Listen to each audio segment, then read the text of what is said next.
She put a pot on she hair and gone. Them a the first one out on the dam. Basket on she head, bucket in each hand. Hold up on she frock, I wanna she grandson. To the market, them a go. For the morning, the day is dawning. For cock-a-crow to give the villagers a warning.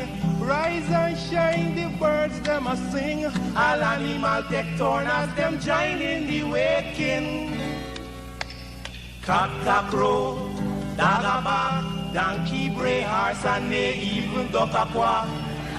Cock-a-crow, dog-a-bark, donkey bray, horse and they even duck-a-quack.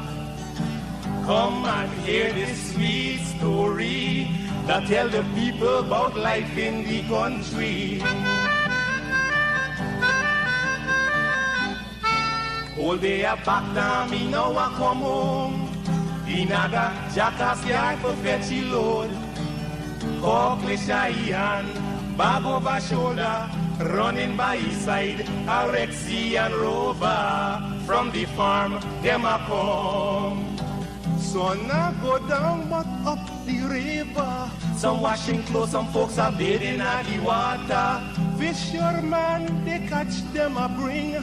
From a canoe boat, man, them start offloading. Aymara, Kwakwari, Hail Baka Kuma Kuma, even Lokonani. Aymara, Kwakwari, Hail Baka Kuma Kuma, even Bangameri. Listen to this sweet story that tell the people about life in the country. Them children glad when the weekend come. Out in the yard, them all gather round. Some a play catcher, some making house from straw. Two who come later, a grandma or grandpa. All a sit down just a wait. Moonlight so bright, it's just the right time to listen story or to say a little nursery rhyme. Grandpa voice a echo in the night as he tell you tales, some picnic are there with fright.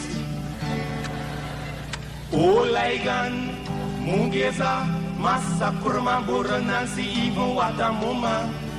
Oh Ligan, Mungeza, Massa Kurma Burra Nancy, even Watamuma.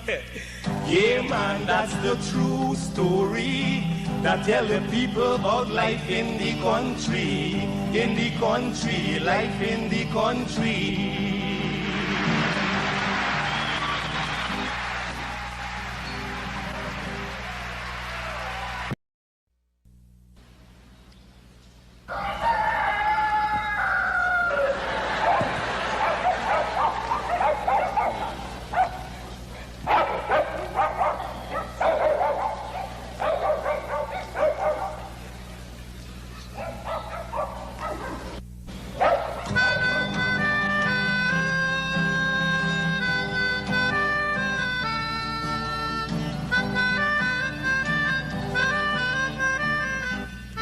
She put a pot on she hair and gone. Them a the first one out on the dam. Basket on she head, bucket in each hand. Hold up on she frock, I wanna she grandson. To the market, them a go. For the morning, the day is dawning. For cock-a-crow to give the villagers a warning. Rise and shine, the birds them a sing. All animal take turn as them join in the waking. Cock-a-crow, dog-a-bark, donkey bray, horse and they even duck-a-quack. Cock-a-crow, dog-a-bark, donkey bray, horse and they even duck-a-quack. Come and hear this sweet story that tell the people about life in the country. All day a back down, me now a come home. Inaga, jackass yard for fetch a load. Cockle shy hand, bag over shoulder, running by his side, a Rexy and Rover. From the farm, them a come. sun not go down but up the river. Some washing clothes, some folks are bathing at the water. Fisherman, they catch them a bring. From a canoe boat, man, them start offloading. Aymara, Kwakwari, Hail Baka Kuma Kuma, even Lokonani. Aymara, Kwakwari, Hail Baka Kuma Kuma, even Banga Mary. Listen to this sweet story that tell the people about life in the country. Them children glad when the weekend come. Out in the yard, them all gather round. Some a play catcher, some making house from straw. Two who come later, a grandma or grandpa. All a sit down just a wait. Moonlight so bright, it's just the right time to listen story or to say a little nursery rhyme. Grandpa voice a echo in the night as he tell you tales, some picnic are there with fright. Oh, Ligan, Mungeza, Massa Kurma, Bura, Nancy, even Watamuma. Oh, Ligan, Mungeza, Massa Kurma, Bura, Nancy, even Watamuma. Yeah, man, that's the true story that tell the people about life in the country, life in the country. So, this is attorney Shellen Washington, owner and founder of the Washington Law Firm, located at 455 Utica Avenue in Brooklyn, New York. We're specialized in medical malpractice, personal injuries, matrimonial law, and landlord and tenant. If you're in need of legal representation, please give us a call today. The number to call is 718-877-3100. Consultation is free at no cost to you, so call us today to see if we can be of any assistance to your legal needs. Again, the phone number to call us is 718-877-3100. If you are looking to have your statutory declaration, affidavit of income, identity, damage or lost passport, lost license, tenancy agreement, agreement of settlement, power of attorney, last will and testament, and certification of documents, then you need to visit the Alistair Collins firm, located at the Kellyan Mall, 162 Lamaha Street in Georgetown, between Camp and Waterloo Street. Alistair Collins is a commissioner of oaths and a justice of the peace. Make certain you visit him or call for more information at 649-6410 or 685-6448 or 503-1451. And there's adequate parking available. Go down to the Alistair Collins firm and have all of your legal issues settled and brought to the fore. Alistair Collins firm. Contact them at Alistair Collins firm.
Hey, guess what? Good evening.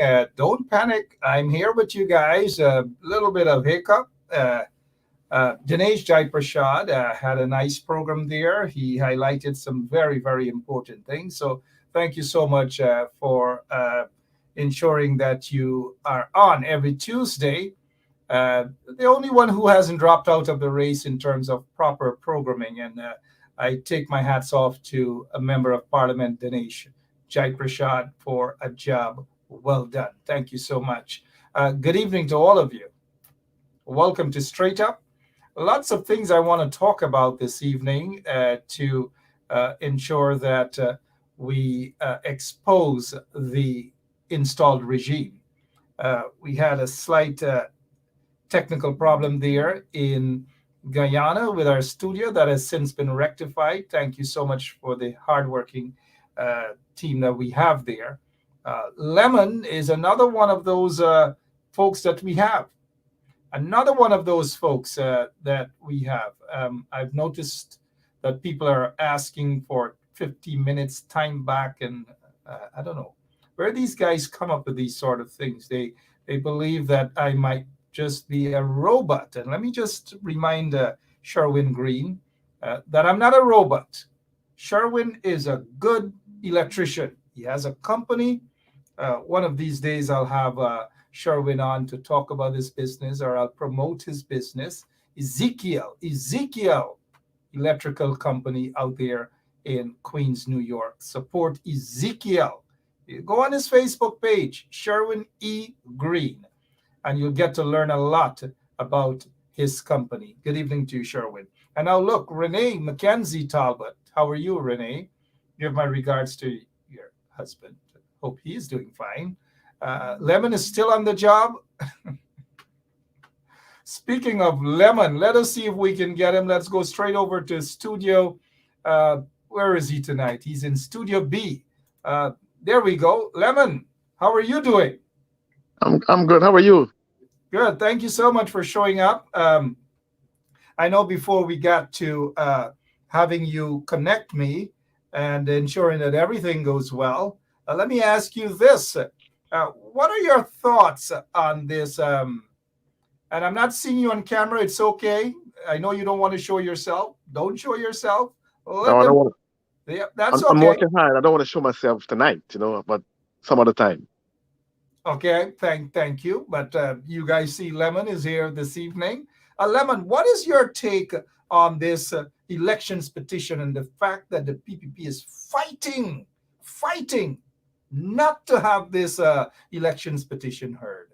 What are your thoughts on that? I think that the PPP is running very scared, because if they think they won the election, let us hear the petition. Don't go to the CCJ, Let's hear it in court. Yep. And do you get the feeling, Lemon? I know we oftentimes talk about this before you call into work, or before you come to work, or before you call out sick. But I must commend you. It's the 11th day, and you have been going strong on the job, Lemon. Congratulations. Well, thank you very much. I promised that since last year. I will show up to work every day, because I get my raise, and I hope by April I get the next 12% raise. April? Already, Lemon? Yes. Okay, we'll talk about that some other time. But let us get back to the petition. Why do you suppose that the installed PPP regime is so afraid of this elections petition? Why do you think they are? Because they know they lose the election. Okay. They know they lost the election, so they're afraid. I got you. They are afraid. People are so proud of you, Lemon. You're becoming so political now. Thank you very much. And thank you, to all the listeners. I promise I'm going to show myself one of these days. One of these days. Let me ask you this as well. COVID-19 pandemic. I know it's rampant all over, but I am of the view, and a lot of our listeners are of the view, that it is badly mismanaged. By the authorities in Guyana. What is your take on that? Badly mismanaged, or you think they're doing a good job? I think they're doing a terrible job. A very terrible job, because Kashif and Shanghai football, big crowds, people partying, they just look after their cronies. Wow. So I agree with you, Lemon. They're looking after their cronies. They're turning their eyes on the other side. And speaking of their cronies, by the way, I notice a lot of people are happy that they're not seeing Lemon. They want to see Lemon. One of these days, you guys will get to see Lemon, but just not tonight. Just not tonight at all. Unless Lemon is willing to show himself, which I doubt that he wants to show himself. Am I correct, Lemon? You don't want to show yourself tonight? No, not tonight. I'm working very hard in the studio, so I don't have time for that tonight. Thank you so much. You heard Lemon is working very hard tonight. Let's go to this here, Lemon. The quote-unquote Attorney General of Guyana dismissed elections petition. Here's what. Nandalal has moved to the CCJ. They have moved to the CCJ. They are begging the CCJ to intervene so that this elections petition case cannot be heard. What is your take? I know you're not a lawyer, Lemon.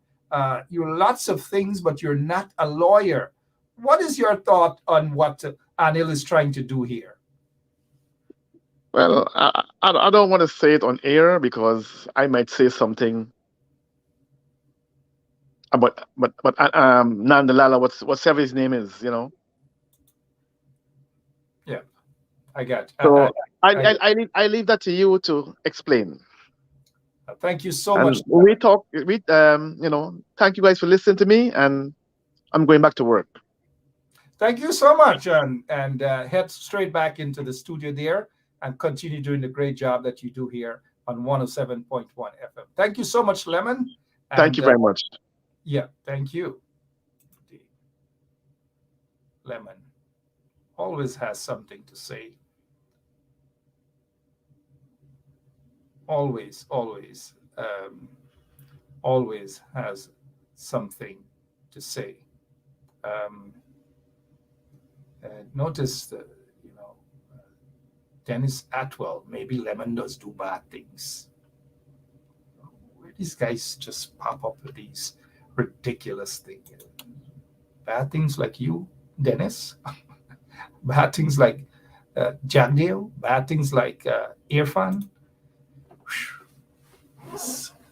Not the professors. Hi, good evening to all of you. Let's head back here. I was supposed to have some folks to talk about the death of this guy. Let me see if you guys are familiar with that gentleman standing next to that handsome young man. Let me see if you know who that gentleman is. I'm looking at your comments to see if you know who the gentleman standing next to that young man. Let me see if you know your politics. Let me see if you know your history. Let me see if you know your people. I noticed Sharma E. Grant has already started off. She named someone. Let me see who else out there. I'm just looking, and I intend to just be a little, not a little calm tonight. Oh, Harriet Hall is saying it's Mark on the right. You got that right. Earl Walcott, let's see. Renee McKenzie is saying attorney at law. Colin Moore. Ainsley Ben Morgan is saying Colin Moore. Wayne Peters is saying Colin Moore. Brenda Braithwaite or Brenda Brathwaite is saying Colin Moore. Claude Biram is saying Colin Moore. And Cheryl Glenn is saying, Mark, that is you. Thank you so much for reminding me that that is me. Yep. Angela Abrams is saying that is Mark Benshop. Yeah, but I'm talking about the gentleman on the right, on the left, sorry. Maxine Headley is saying Colin Moore. Barbara Vaughn, Danny Ram. Hi, Barbara. How are you? Is saying Mr. Moore and Mark. All right. So, yes, indeed. Mervet Duncan, Mark Benscope. That's got to be, Mervet Duncan has got to be from the quarantine. Trust me, the way she pronounced my last name, Benscope. It's got to be from the quarantine. Hesleen King and all of you guys, thank you so much. Indeed, that's Colin Moore. Colin Moore, attorney at law. He has passed away. attorney at law Colin Moore passed away. We were supposed to have some folks, and that was me, right? Look at that. My gosh. Don't ask me what has happened, but I've already done my 10-year challenge. I don't know. Don't ask me. Anyways, we were supposed to have Menez de Groot with us this evening, but let us see if we get him via audio. Can you hear me, Menez? Yes, I hear you. I hear you. All right. So you're live on air. I'm sorry that we couldn't get you to connect, but we were basically, we invited you to talk a little bit about Brother Colin Moore, attorney at law, and the contributions he has made in New York, in the Caribbean, and I'm sure during his younger days out there in Guyana. Good evening, and how are you, sir? I am well, I give thanks, and it's always a delightful thing to be on the radio with you. And I want to thank you once more for all of your contributions and what you have been doing to keeping those in the diaspora and those at home in the know. My interaction with Colin Moore began here in America. I have heard about him back home through a variety of people. Mr. Colin Moore is known as an activist. We all know that he was a very prominent lawyer, civil rights activist, lecturer, politician. But in my humble opinion, the most important thing about Mr. Colin Moore, the brother was a truth teller. And I'm going to say that again. They're storytellers and they're truth tellers. And in the profession of as a lawyer, many times it is very difficult to be a truth teller. That said,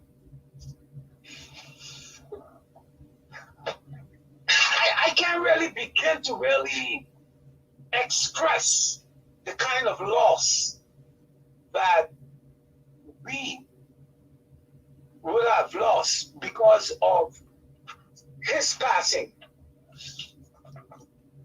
His input in Guyana as a person in the cultural arena is most amazing. Colin Moore was instrumental in helping to make the 23rd of February a national holiday. He was also, I think, the second or the third president of the Guyana Steel Band Association. As a matter of fact, it is said by many of the steel band players that during his tenure as the president of the Guyana Steel Band Association, a great deal amount of work was done not only to promote steel band, but also to make certain that steel band players were compensated. Chelly Jagan is known for helping to bring about the Steel Band Association in Guyana. But Colin Moore, the one who made certain that the players got paid, made certain that they were prominent in many of the occasions that took place in Guyana during his time. And that's in the 60s. Well, I was fortunate to be with him in the Tri-State Alliance.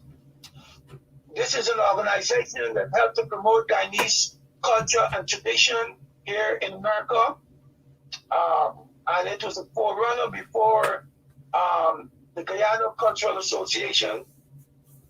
And we have done a tremendous amount of work in the field of art. I can remember The last time Charlie Chaplin was here, he was with me. I'm trying to remember the name of the hotel in near the airport, where we had a big function. My group and an Indian group performed, and he was one of the persons who was instrumental in making certain that that my group was there to present on behalf of the African culture, and it was an awesome event. Let me ask you this in terms of because for folks who are now joining us, welcome to Straight Up. We just thought that we take a few minutes to remember the brother, a son of the soil, attorney at law Colin Moore. He passed away a couple of days ago, and he has made tremendous contributions in the United States of America as a civil rights lawyer and an activist. He has been there with guys like Al Sharpton. Many folks, I'm not sure if you guys remember the Crown Heights incident. Then there was the Tawana Brawley rape incident. And then there are lots of other times when Colin Moore and others alongside Al Sharpton, Reverend Al Sharpton, Alton Maddox, attorney at law, and a whole host of other civil rights lawyers and activists throughout the tri-state, throughout the United States of America. And Colin Moore has played a major role. He was there. He represented young Cato, Gavin Cato, in the Crown Heights situation when a Hasidic Jewish guy was struck and killed Gavin Cato, who was Guyanese, a little boy, and then the ambulance refused to take Gavin and another person who was injured to the hospital. The people out there in Crown Heights came out and they rioted. That was during David Dinkins' term, the first Black mayor of New York City. And so I say all of this to say that Brother Colin Moore was there as one of the representatives, as one of the civil rights activists and lawyer on the ground. Prior to that, there was the Tawana Brawley case, a highly controversial. Tawana Brawley, many of you probably who have not heard about the story, based on my recollection, was she alleged that she was brutally raped by several cops somewhere upstate. It turned out that the story had multiple question marks on it.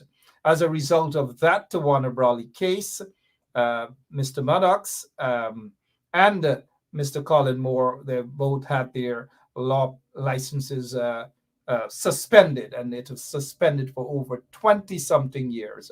I do believe that Mr. Colin Moore, just about a year and a half, or maybe a little over 2 years, he has had his law practice license restored. Alton Maddox, Mr. Maddox had just had his own reinstated, so to speak. And so, all of this I say because Colin Moore has contributed in a very, very tremendous way, not only to the Guyanese community, but he has been there. A lot of times you've seen they had the Bensonhurst case when a Trinidadian guy was murdered by some racist out there in Bensonhurst. And then you heard also of the Central Park jogger case. Those suspects, and of course they were exonerated, they were innocent. A couple of those guys were represented by Colin Moore as well. And so lots of cases as a civil rights.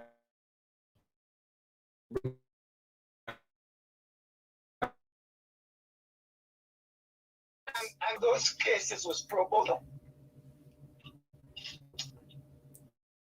A lot of those cases. I just also I should pro bono indeed. I should say though that C. Vernon Mason, thank you, Wayne. All of those guys. In fact, Colin Moore, a big player in the earlier days in civil rights, standing, because every time you take a look at Al Sharpton at the press conference, This guy was right there next to Al Sharpton.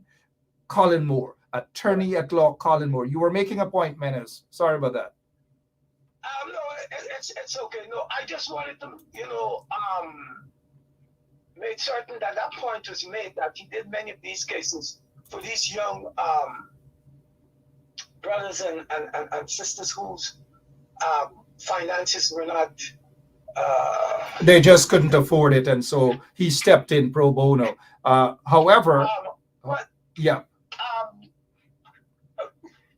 One of the things, though, that Central Park 5 case did to Colin is not just the loss of his license, because he went on to continue to lecture in various schools and did other work in the community, but it cost him a tremendous amount of his prime in terms of his health, because after the case, he got a stroke, and the stroke wasn't because he wasn't living a healthy lifestyle. It was caused by the stress that those cases brought, especially the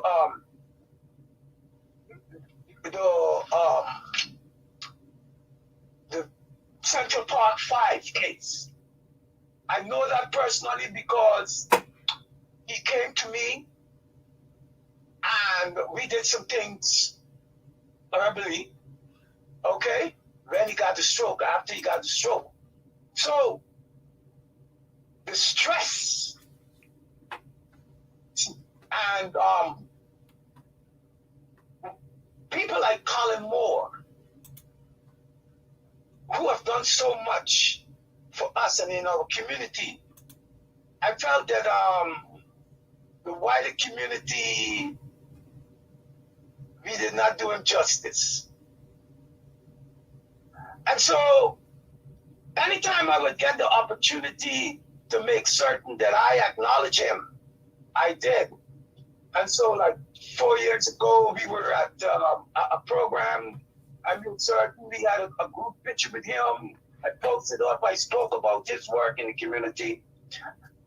And the last time we had the opportunity to be together was at the 50th anniversary of Guyana's Republic status, which was held at Gracie Mansion. And he was there with his wife.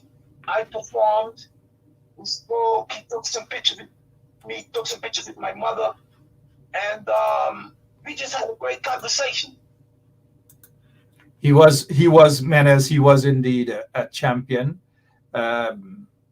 He was indeed also a good friend of mine. He has always been there by my side. And whether in Guyana, outside of Guyana, participated in lots of things, lots of events that I can commend him for publicly. He was a true friend. I've known him for over 20-something years. Even as a youngster, I've always looked up to him. Then getting to be an adult and being part of organizations with him and so forth. Always a champion person. Always had something proper to advise. And I just want to say, because you remember the part that at least many years ago, when there was an organization that I tried to assist musicians. It's called. Let me see if your memory. Let me see if your memory is still there. I am a founding member of the Guyana Music Organization that you and with the other lawyer was who's the other lawyer again who was also involved? Yes, Melvin. Yeah, And that was many years ago, to give artists an opportunity to showcase themselves. People like yourself, Pablo G, Pamela Maynard, and lots of other singers, Gold Teeth Lance, you name them. The first show we did, I'll never forget. It was above Sybil's. Yeah. And it was above Sybil's, and it was an emancipation show. Yeah, it was indeed. And I just and those were the good days. It makes me feel old that there was such an organization of which I and you were part of the founding members. You're one of the founding members. It was just a dream. It was a vision. But that was 20-something years ago. Thanks for your contributions. But also Colin Moore played a major role in things like those and other stuff, legally and otherwise, for the Guyanese community. I did mention earlier the unrest in Krong Heights, and he played a major role as well. And it was just earlier today I was talking to some folks, and I said that David Dinkins lost. He didn't make it to a second term because of what happened in Krong Heights. The late David Dinkins, Mayor David Dinkins. Go ahead before we wrap up with your section. Yeah, so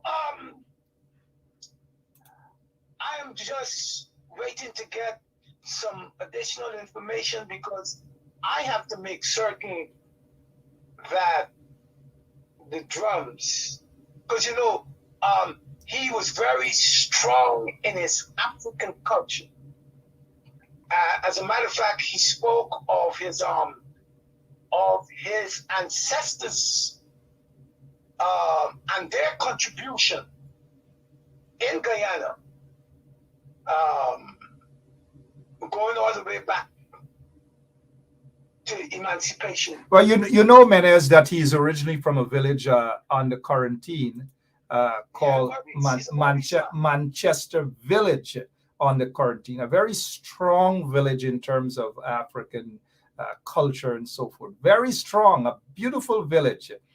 He's also related to someone who is related to me as well, the late Philip Moore, the sculptor of the 1763 monument. So he has a very, very rich history. Yes, indeed. Came from that background. He was very instrumental with the placing of coffee and fighting for the territory. Listen, this brother work. I just hope that his family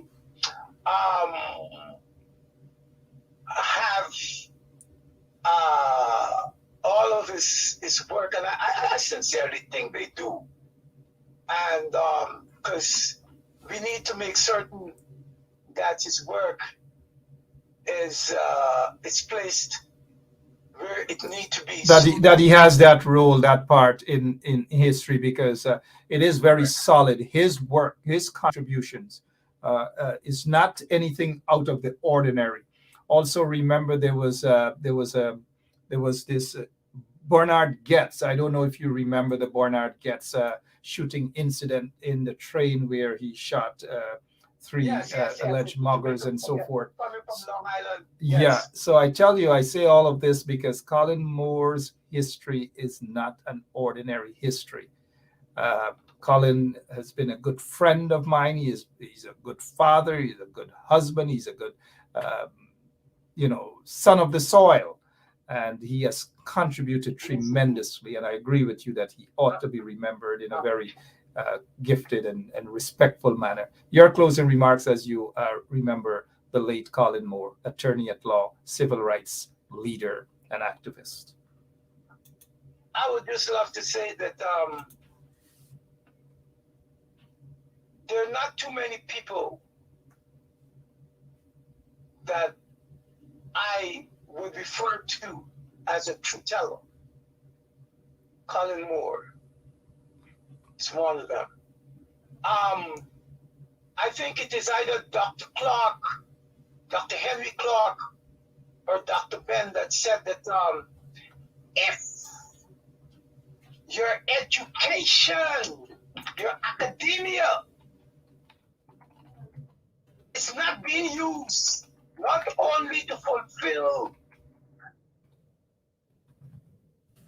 the beauty of your family, but also the beauty of your people and your community, then it was a waste. And so I look at a lot of people, academically, oh man, they're off the chart. But when you look at their contribution, it is just based upon their individual accomplishment. Not much can be said about their contribution, much outside of their immediate family. And my brother was a true African.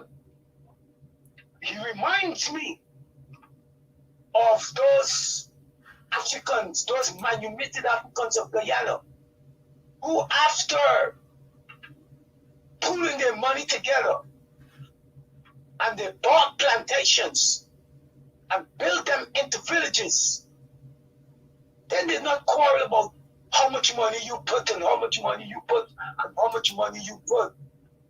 They made certain that everybody got a space to build a home, that everybody had a part of the farmland, that there was a school for the children, there was a playground for the children, and there was a place that you can call a sanctuary where we could continue our traditions and our heritage.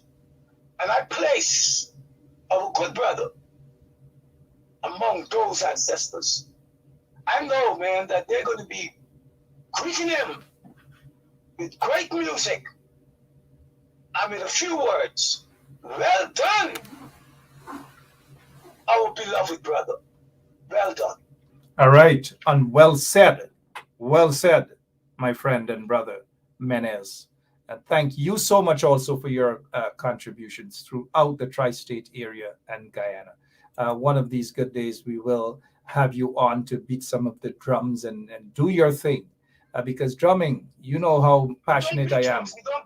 We don't beat drums, but I suspected you were going to correct me on that. What do you do with drums? We play the drums. There you go. It is our sacred instrument. It connects us. Listen, the drum is the only instrument that connects us to all three kingdoms. All right, I'll leave you with that. We'll bring you back, Henry Clark, indeed, and as you edify us, Henry Clark indeed spoke about the true form of education, and that true form of education leads to a student's self-reliance. A student's self-reliance. That's why it's important. Education is important, and Colin Moore has contributed tremendously also in that area. He taught at Medgar Evers College and other institutions. Brooklyn College as well. Brooklyn College. I will have to get in touch with his beautiful wife and his daughter. At least one of his daughters I knew very well. And so thank you, though, for your time. And thank you for sharing some of those good stories about our our deceased brother, Colin Moore, attorney at law, Colin Moore. Thank you so much, Menes, for your time. Thank you for having me, man. Thank you so much.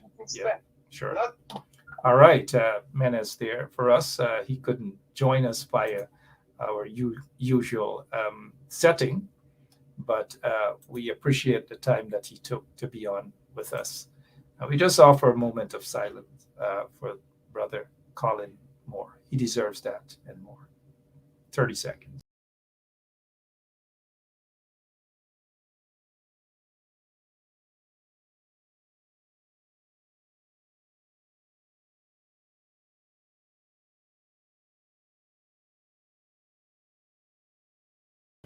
All right, so let's get down to some other business as we look at the time. It's 47 minutes after 10 o'clock, beautiful Guyana time. And look at this here now. GFF, Kashif and Shanghai take full responsibility for overcapacity at futsal final. That's the football final. I don't know. This is after the fact. This is after the damage damages already done. So you have a football tournament during a pandemic where hundreds of people are infected. But then you have all these people, including players and so forth and so on, where you're allowed to make your money off the backs of ordinary citizens. The installed regime granted permission for this and other events to occur, not giving a damn about the COVID-19 pandemic, not giving a damn as to whether people will be infected or not. They just do not care. And I want to repeat this. Guyana has an installed regime that just doesn't give a damn about citizens, regardless. And so here it is that you have a football match, right? Here it is, you have a football match, a tournament, whatever. Kashif and Shanghai, they are supporters of the PPP regime. They don't hide it. They don't beat around the bush. They tell it that they are supporters of the PPP regime. They believe that the PPP regime is giving them enough milk to drink, and they haven't been getting milk under the coalition. And that's so it seems. But look at, let me just divert for a quick second. Kashif Mohammed, right? So they feel that they can do anything under the PPP regime right now. Anything. Look at what Kashif is saying here. It's so sad to see people trying to so desperately to defend the horrors of 1964 to 19. What horrors is this guy talking about? You know what is horror? You know what the people are talking about? The horror stories that people are talking about. So save this political nonsense, Kashif, for probably some other time. Save that political trash talk. So you know what is a horror story, Kashif? This is a horror story because I am almost certain that scores of people, because of greed, covetousness, people have gotten infected as a result of this recklessness by GFF, by Kashif, and Shanghai. Recklessness. No apology, no amount of apology can bring back the health of individuals. Dozens of individuals who would have been infected as a result of these folks and their greed. These folks and their pompousness. Oh, that they are in charge now. You know, we haven't heard anything from Ramson, Charles Ramson, and of course, Kashif Mohammed, right? Kashif Mohammed is the chairman of the Guyana Sports Commission, the chairman of the Guyana Sports Commission. So they believe that they are not answerable to anyone. Whether they're in Linden and they could have these big private parties at their homes and police cannot say a word. But you let little Drupati in her shop somewhere on the quarantine, or little Daphne in her shop somewhere at Victoria Village. You let them have their event. They will go and they will shut it down and they will seize whatever music equipment. They will do that. Or you little Earl got his little, or Josh got their little thing somewhere in BV or wherever. They will shut them down. But they're not going to go after their people. They're not going to shut them down. They're going to allow their people to go out there and basically infect people, knowing that they're infecting people. If they saw that the place was packed to capacity, they should not have, and here it is, they should not have allowed persons to enter into the Cliff Anderson Sports Complex. But no, or other events. But no, it is because of greed. It is because of proving a point. And so because they have been caught with their pants down, caught with their pants down, they're coming out now with this superficial form of apology that we take full responsibility for overcapacity. Give me a damn break that you take full responsibility. But you know what? Poor James Bond. Every week, oh man, every week they go off to James Bond. And then James Bond run and James Bond do a live. And James Bond said that this is bare.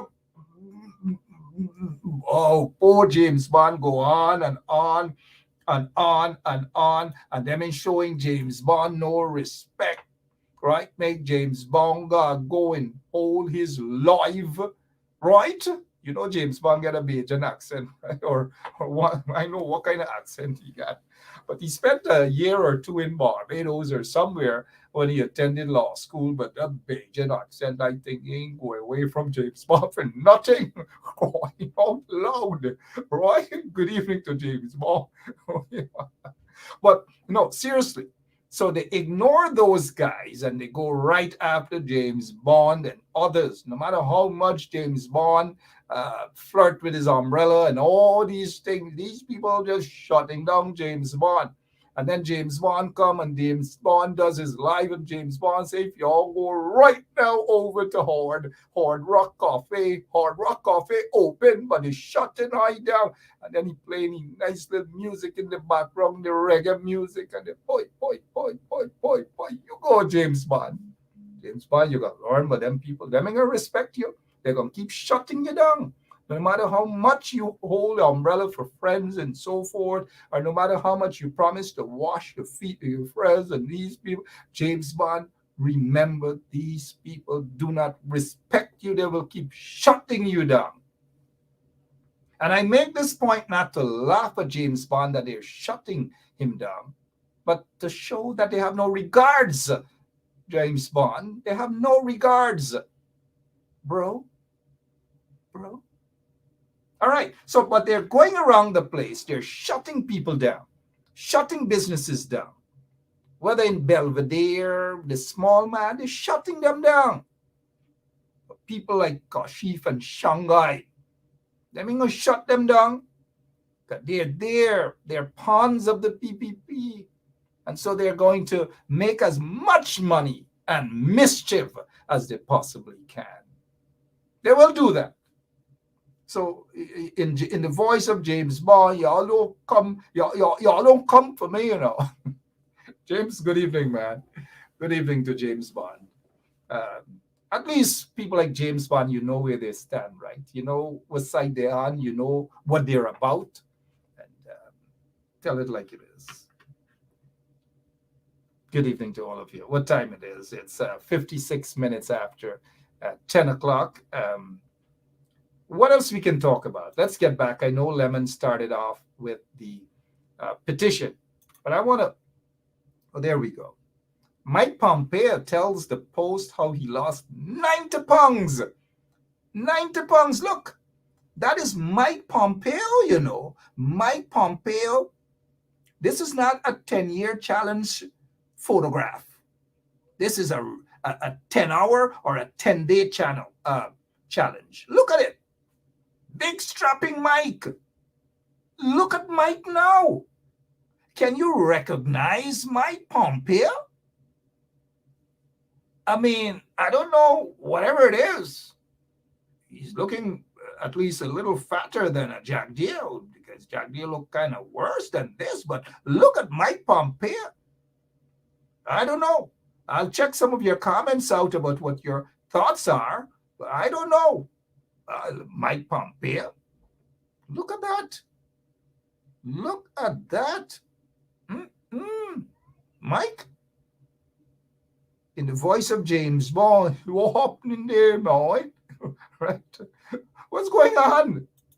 What's going on? Holy smoke. But let's move away from that and let's get back to this here now. Now, they were supposed to file this petition by January 4th, I believe. But it was only filed, when was it? Yesterday, which means that it was a couple days old. 1 week plus old, late. I wonder what you have until a particular date to file a rebuttal or whatever, and you are over 1 week old, 1 week late, 1 week late. Are you kidding me? 1 week late. I don't know, but I hope those guys in the opposition, those legal-minded guys in the opposition, would be able to do something, say something about this. Seriously? Those guys in the opposition? I don't know what's happening, but he filed it late. Now, this is a guy who stood up and argued that Mr. Granger's, petition or something like that was late, and therefore begged that the court should throw it out because it was late. And now he was supposed to, according to what I have read, they were supposed to make their submission, his submission, by January 4th. But that was only done today. And then on top of that, wants the court to do all manner of things he wants the court to do.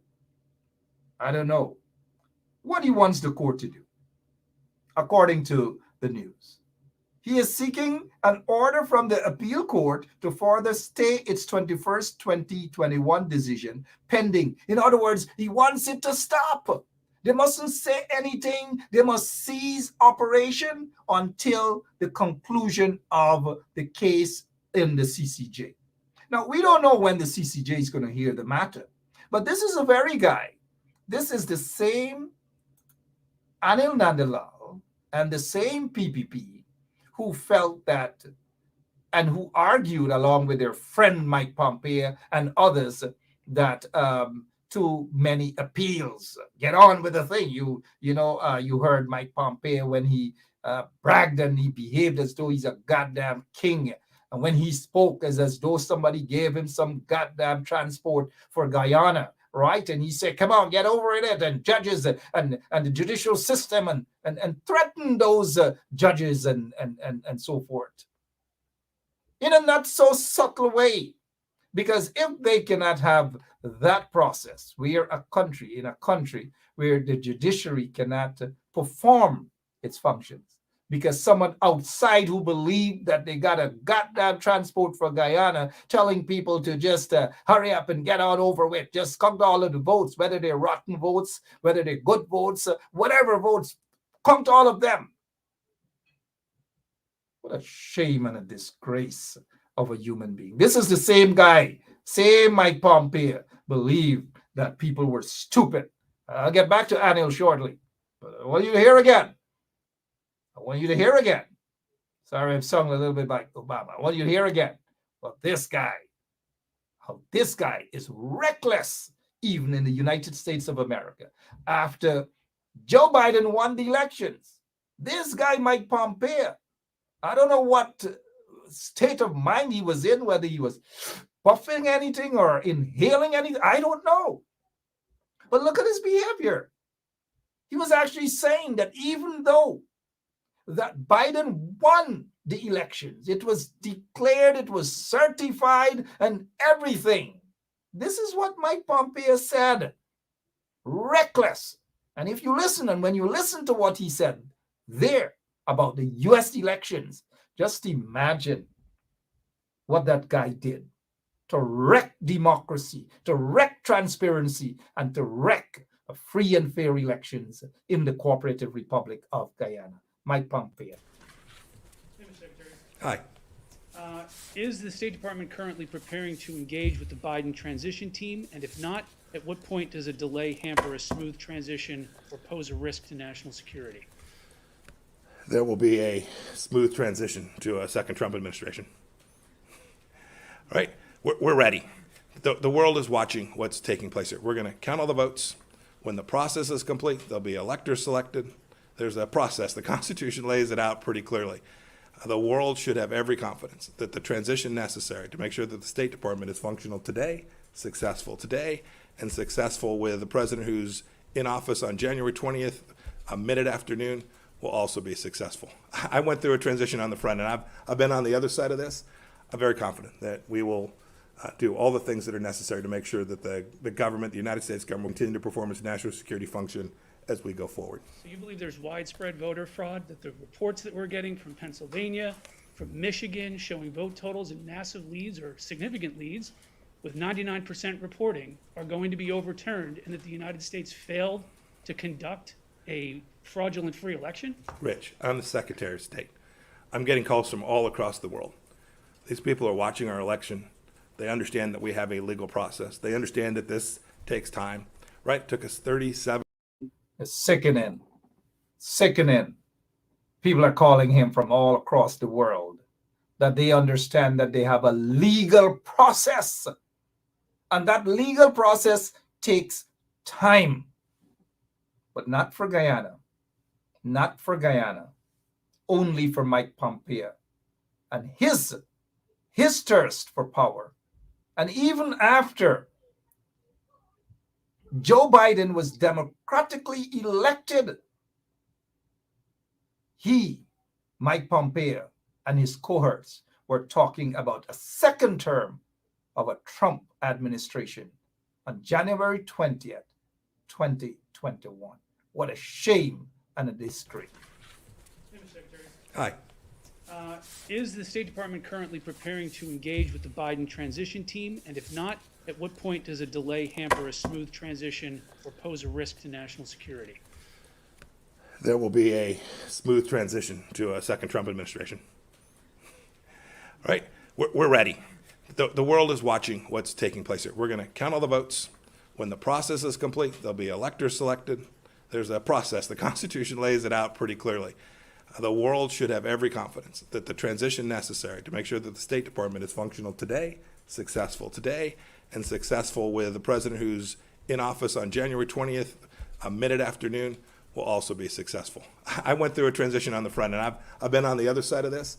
I'm very confident that we will do all the things that are necessary to make sure that the government, the United States government, will continue to perform its national security function as we go forward. So you believe there's widespread voter fraud, that the reports that we're getting from Pennsylvania, from Michigan, showing vote totals in massive leads or significant leads with 99% reporting are going to be overturned, and that the United States failed to conduct a fraudulent free election? Rich, I'm the Secretary of State. I'm getting calls from all across the world. These people are watching our election. They understand that we have a legal process. They understand that this takes time, right? It took us 37 plus days in an election back in 2000. We conducted a successful transition then. I'm very confident that we will count, and we must count every legal vote. We must make sure that any vote that wasn't lawful ought not be counted. That dilutes your vote if it's done improperly. Got to get that right. When we get it right, we'll get it right. We're in good shape. Should foreign leaders not be calling We're in good shape. President-elect Biden? It was next. Yeah.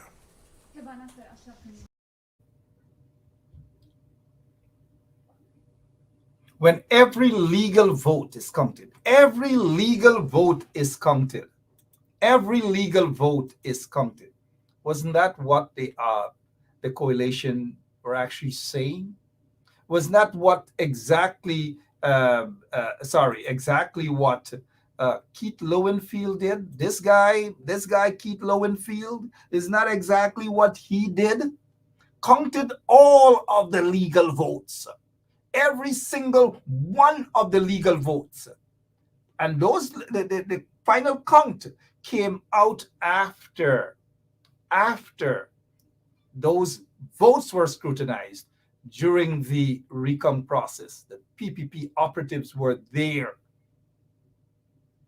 Lowenfield required by law to tally the legal votes.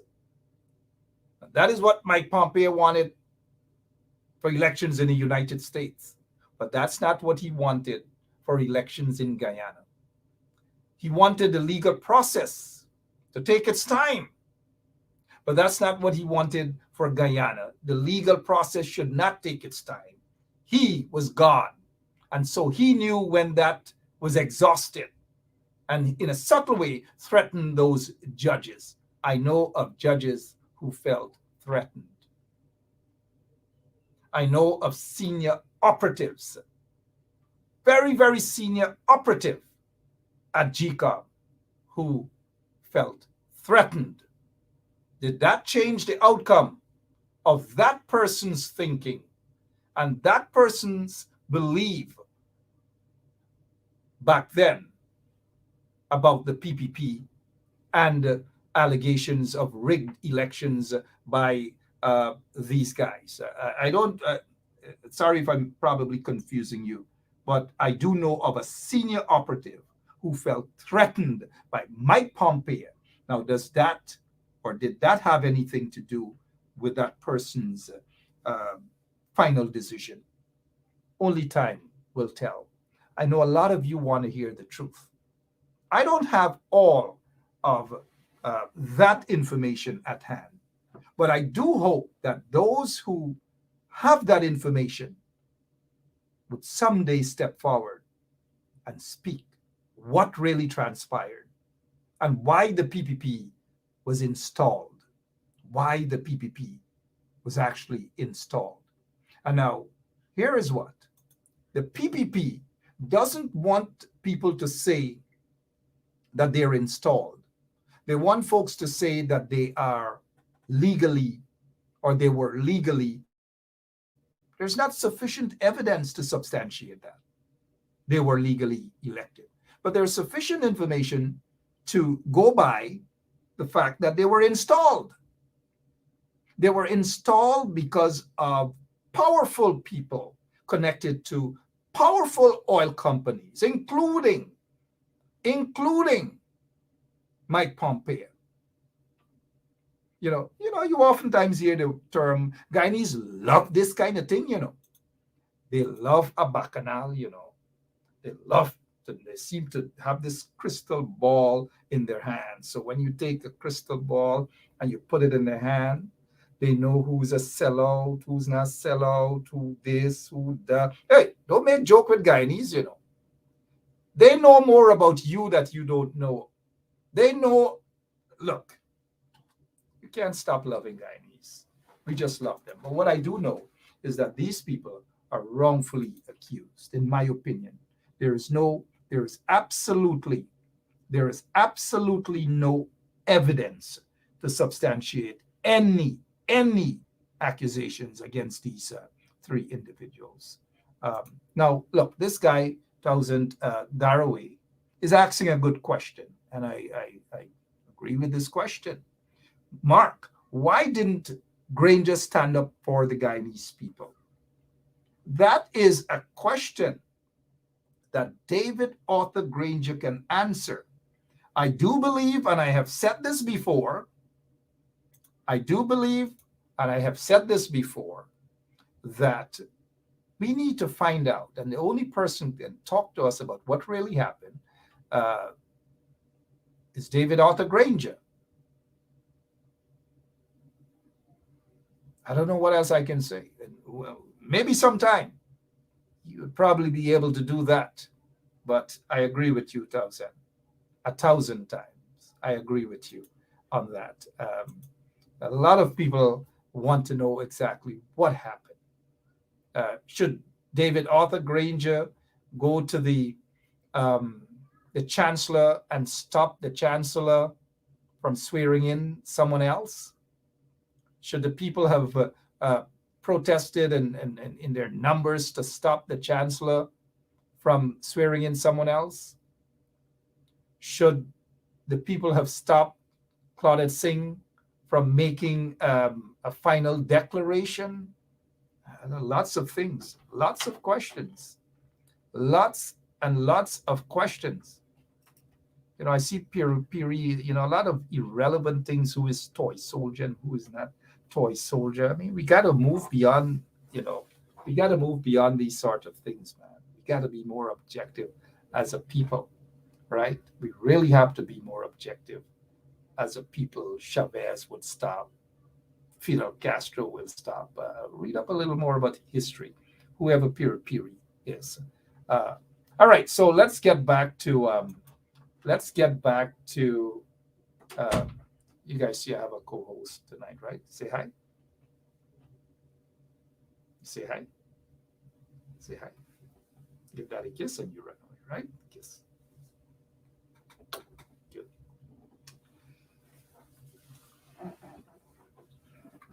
Thank you, sweetie. Yeah, that's you know, every night she has to come and get you know,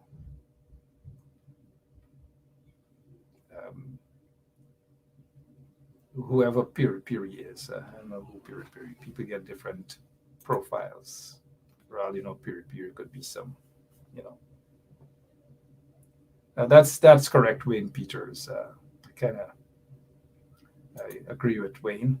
But let's get back to, sorry about that. Sometimes a little distractions, not from Emma, but some of these comments, you know what I mean? Let's get back to this here.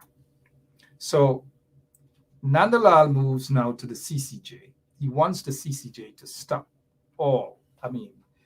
He wants the appellate court to not hear this case so that they could sit and wait on the CCJ to decide on the way forward.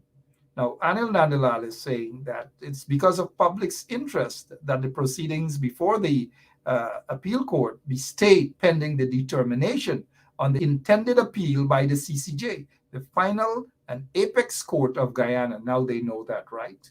How important the CCJ is. And so, you know what I will say to Anil Nandalal? What is of public's interest is the petition, not your appeal. Your appeal is not necessarily a public's interest. The petition is the public's interest. I don't know, maybe we should get a quick comment from Attorney Roysdale Ford. Lemon, do we have Mr. Roysdale Ford with us? Apparently we do. Mr. Ford, good evening, sir. Hi, good evening, Mark. How are you doing? Quite well, thank you. You called the right time. I'm glad Lemon was able to get on to you. Quickly, sir, since we are on air, I spoke earlier about this late filing. Mr. Nandalal should have filed by January 4th. He had until January 4th. How does that affect this late filing affect his appeal? Mark, what he has filed is not an appeal. It's an application for leave to appeal. It's an application to the Court of Appeal.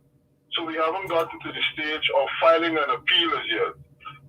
What he has filed is only the application to the appeal to the Court of Appeal, and that application itself would have been filed at a time and stage where there's no stay in effect that's granted appeal.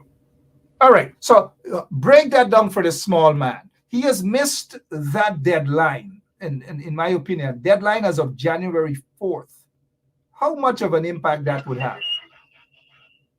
The deadline means, Mark, that the court granted a stay of 2 weeks of the order that it made, namely that it was going to proceed with the hearing of the appeal.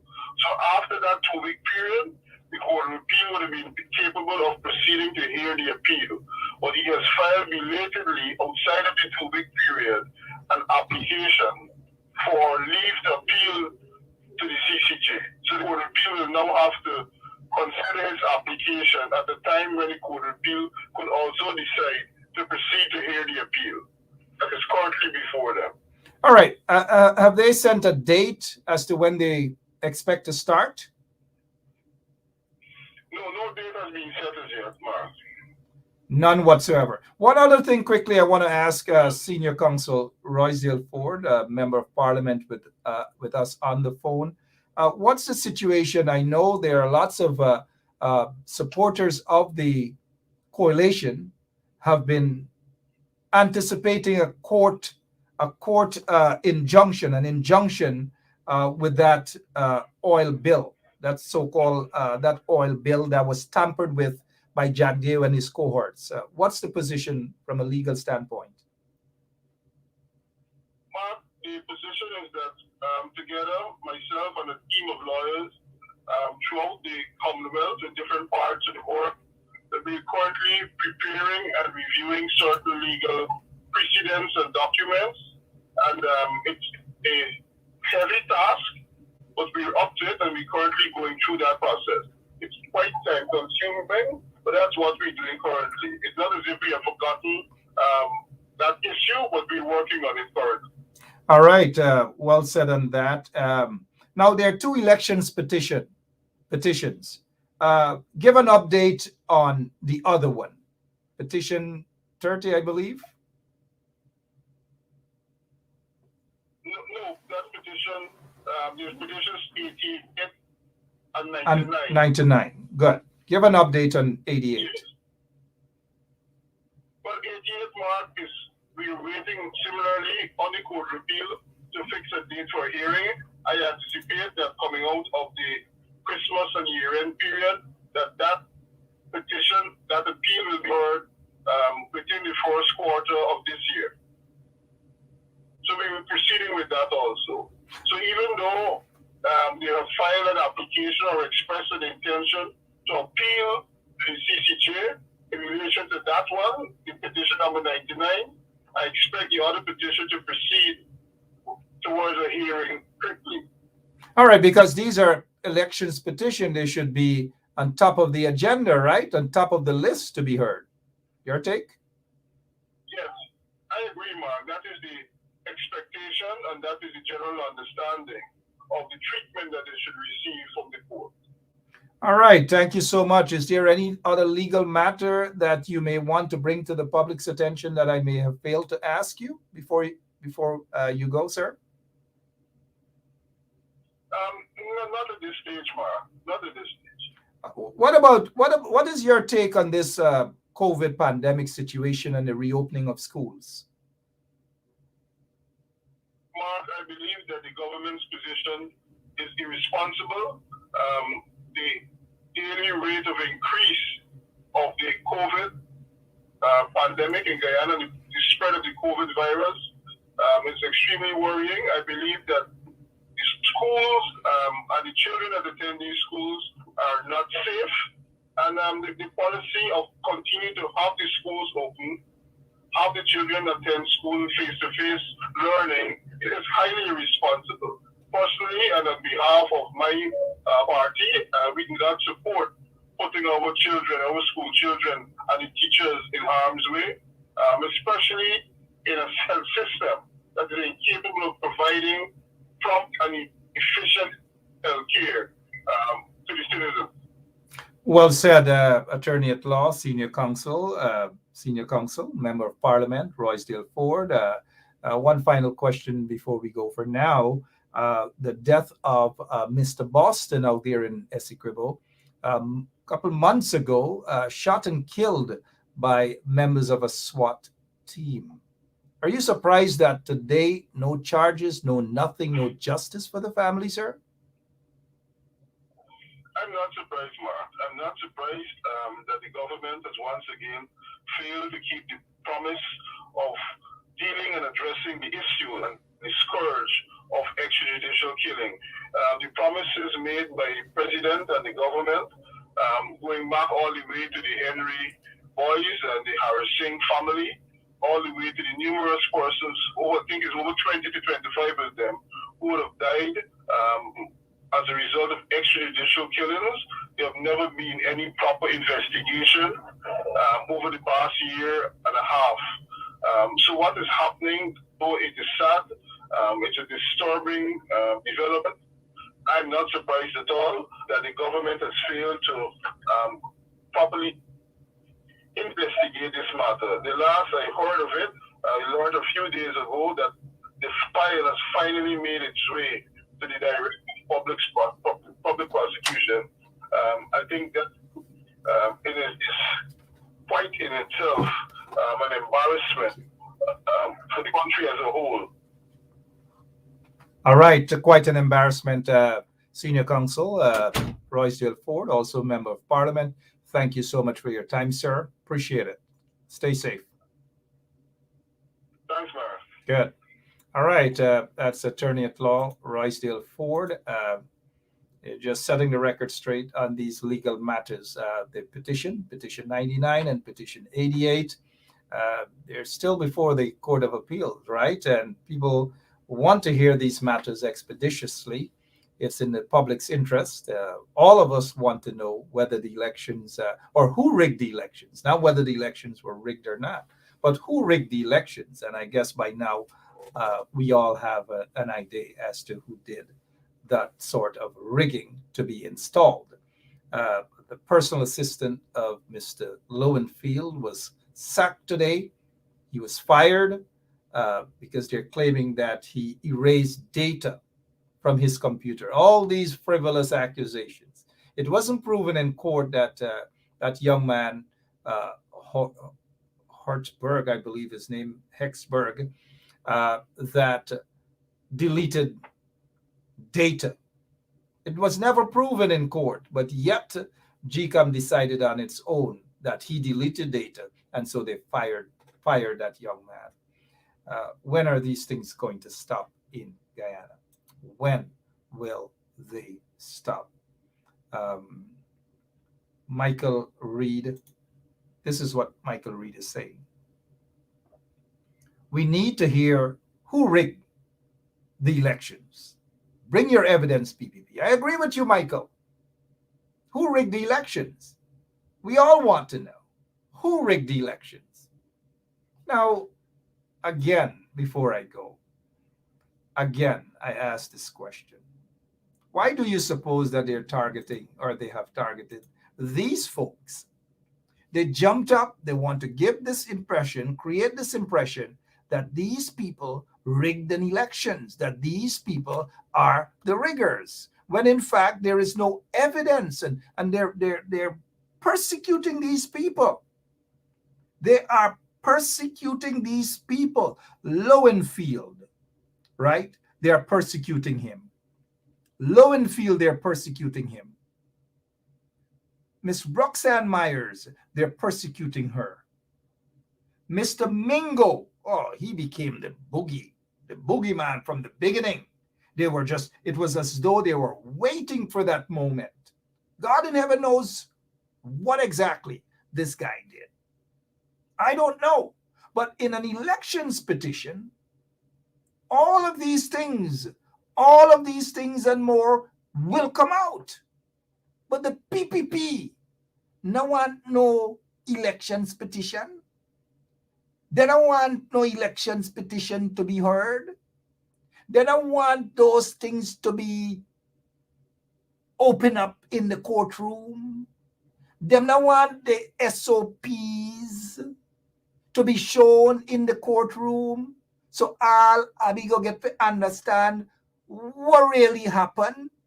We all know that the PPP and their supporters, they were jumping up on a mountaintop, and them attack, but show your SOPs. Show your SOPs. I don't know why that didn't become a song, a nice calypso, or a chutney, or a soca. If it was a chutney, it would have been, show your SOP. Oh God, oh God, oh God, oh God. You know, I'm not a singer. Well, that more sound like a soca. If it was a chutney, it probably would have been, show your SOP, show everything, show your SOPs. When last you guys heard anything about show your SOPs? Show your SOPs. Raise it in the air. Raise it like you just don't care. Show your SOPs. Right, Josh? Right, Earl? Right, DJ Andre and others? Show your SOPs.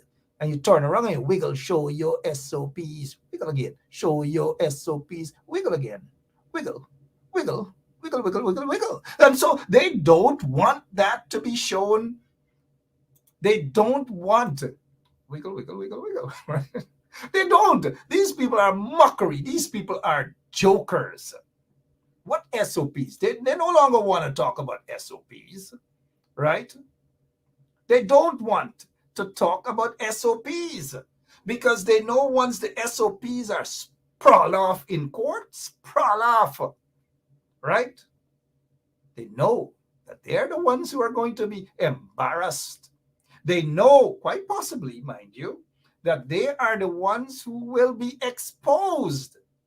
And the entire world will get to see who the real riggers were for the 2020 general and regional elections. And I tell you this, I can take this head and put it on a block right now, that it is not those who they are accusing of rigging elections, rigged any elections. And this is not to say that one and two things must take place. I don't know. But go in the courtroom. Let Abby hear the petition. Petition 88 and petition 99. Abby, Irfan Ali, Abby want to hear the elections petition. Once the elections petition is over with, I am almost certain again, I put my head on the block, that the people will see who the real riggers are, and we will head right back to the polls. Right back to the polls. But the PPP is timing that process. I want their supporters to know. I want their supporters to understand that it is the PPP that is preventing the elections petition from being heard. It is the PPP that is doing so, not the APNU AFC coalition. It is the PPP. They're the ones who said, bring the elections petition on. They were the ones who were talking about SOPs, but they are the ones who now have the SOPs in their hands, in their bosoms, in their crotches, wherever. They have the SOPs. And if in fact the coalition's SOPs were wrong, don't you think? And Mwanta, you come closer, PPP supporters, don't you think that if the coalition's SOPs were all messed up and all questionable, I not think that they would have let piece by piece out? But they can't. They're afraid. They know why they can't. The SOP talk was just merely, what is it? A gangster talk, lies, and so forth. And you know why? You know why? It was a bunch of lies. Even a lady who calls herself a pastor, who was with them, she said that it was lies. So it means that we would not have gotten the statements of poll for every polling station. To be honest, the People's Republic Party have only a handful of statements of poll. The people who will have statements of poll for all the polling stations would be the large parties, which would be the coalition and the PPPC, because they would have been able to send scrutineers to all the polling stations. So let me say that that verification process that we are hoping GCOM will have to return to complete will be largely between the coalition, that is the SOPs that the coalition has, and the SOPs that the PPPC has. Because the small parties only have a smattering of SOPs. Now, having said that, let me let you know that we small parties were given handouts with collated versions of the SOPs. We were very kindly given because when we said, well, because we didn't have scrutineers at all the stations, I can tell you that one of the big parties very kindly offered us copies of a handout that had collated the results from the SOPs. Now, let me tell you, in the spirit of transparency, that as the presidential candidate for the PRP, I had a look at those results. It wasn't an in-depth look because our election agent has that collated copy that we got from one of the big parties in her possession. But I can tell you this much. When I had a look at it, I was surprised because I saw results on it that did not bear out the results that I had from the smattering of SOPs that we collected at the polling stations where we had scrutineers. You get the message, right? The inconsistencies, the lies, the propaganda, you name it. And now that lady, who happens to be a pastor, she said when she had a look at it, meaning the SOPs, right? And just the way she said it.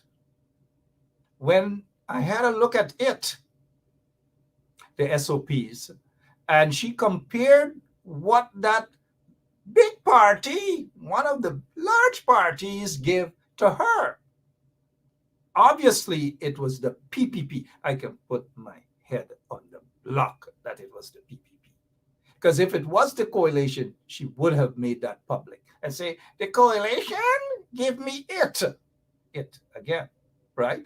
But it was the PPP who gave her. The PPP circulated their own SOPs, and they give Phyllis that SOPs, right? And so Phyllis isn't all of that stupidity, I don't think she's stupidity. So she took a look at the SOPs and she compared it with their SOPs. And I can tell you this, with the spirit of transparency, as a presidential candidate, that what she saw on the SOPs that were circulated by the PPP, she didn't tell you all is the PPP, but I am saying to you guys that it was the PPP. The PPP give SOPs to her. The PPP give SOPs to Schumann. The PPP give, well, I assume that that's what they did, even though they haven't, Schumann and them ain't coming out and saying that. But in the spirit of transparency, I hope someday that Phyllis, who happens to be a pastor, hallelujah, right, can come out and say that it was the PPP who gave them those fake SOPs. Fake SOPs. Phyllis, come out in the spirit of transparency and tell people that, because God wants you to tell the truth, the whole truth, Phyllis, and nothing but the truth. But after that, we didn't hear back from Phyllis. Phyllis jumped on a plane and Phyllis got married. Phyllis is a married woman now. You see what elections do? Lots of things. Congratulations on your marriage, Phyllis.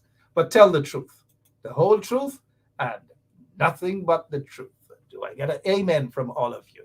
Amen indeed. But look, according to the news, Hetzberger, that's his name, the personal assistant to then Chief Elections Officer, Mr. Keith Lowenfield. Hetzberger, that's his name. Hetzberger is allegedly a prime suspect. So everybody's a prime suspect with no evidence whatsoever. And they're now putting the blame on this young man, Hetzberger, a military officer. This is what they're saying, that he allegedly he deleted important data from computers within GCOM. Oh, man, mama, as we see on the quarantine. Oh, lado, gado. What's wrong with these people? All over. Everybody did something. They're looking for scapegoats. That is what they're looking for. Scapegoats. Holy smoke. Can we just say a prayer for this country? Father, Text some of them, man. Text some of them big ones, man. Text some of them now. Amen. That's the end of it. I've got to go. I don't know, man. Lots of crazy things happening in that country. Crazy, crazy things.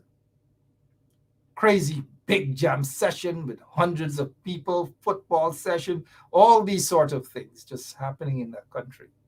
But the ordinary folks are the ones who suffer, regardless of their ethnicity, regardless of their political affiliation. I don't know. Father, target the big ones, man. Sorry. A little bit of Lemon is getting into me. Mischievous. Lemon is probably locked away in his basement, grinding up some garlics and onions, doing his thing to get rid of those political vagabonds. That's what they are. That's who they are. Guess what? Tomorrow morning on the mid-morning show, management has already sent me a letter that I go way over my time. My apologies to management of Ben Sharp Radio. But tomorrow morning, Ramnaresh Sarwan will be guest on the mid-morning show. The mid-morning show is with Gabby, and her DJ is Selector Andre. I've got to listen to that interview tomorrow morning with Gabby and Ramnaresh Sarwan. But for now, I've got to go. My name is Mark Benshap. I've got to go. Thanks. Last evening, I didn't get a chance to watch the replay of last evening's interview. Nigel London did with me. I've got to watch that. But thank you so much, Nigel London. And to all of our listeners, thank you all so much for tuning in this evening. We will be back tomorrow, same place, same time, right here on 107.1 FM. God bless you all. God bless our beautiful country.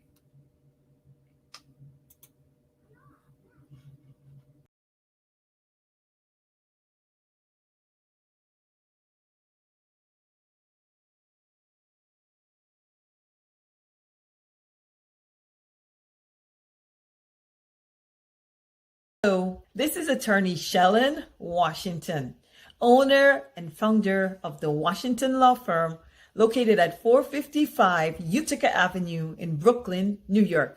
We're specialized in medical malpractice, personal injuries, matrimonial law, and landlord and tenant. If you're in need of legal representation, please give us a call today. The number to call is 718-877-3100. Consultation is free at no cost to you. So call us today to see if we can be of any assistance to your legal needs. Again, the phone number to call us is 718-877-3100.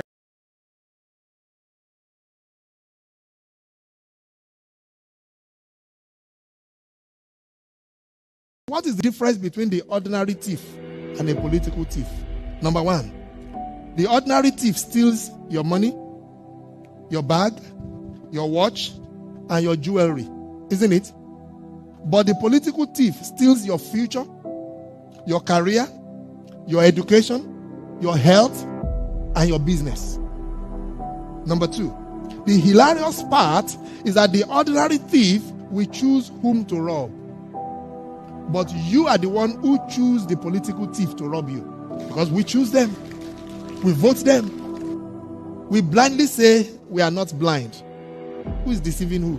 The ridiculous part of the whole issue is that we will fight to defend and protect our belongings from the ordinary thief. Is it not? But we fight each other to defend and protect the political thief. Is that not what we do?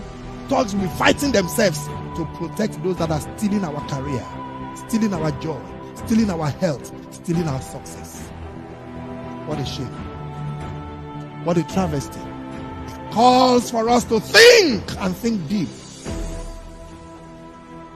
The stage we are in as a country is not a stage where you become an onlooker. You have become an onlooker for too long. You must get ready to put your hands to the plow and be part of the process. It's not just about PVC, carry PVC. You must be in the kitchen where it is being determined. You must be there where the decisions are being made. If we are there in our numbers, they cannot outnumber us. But you leave it aloof. Oh, no, it's too dirty. It's a dirty game. And then the dirty guy is getting to the game of play. And you are there not showing up. And when they begin to make the decisions, you will know whether it's a dirty game or not. The result is always dirty on yours. Dirty on your health. Dirty on your business. Dirty on your success and your career. I hope that is stirring up something in you.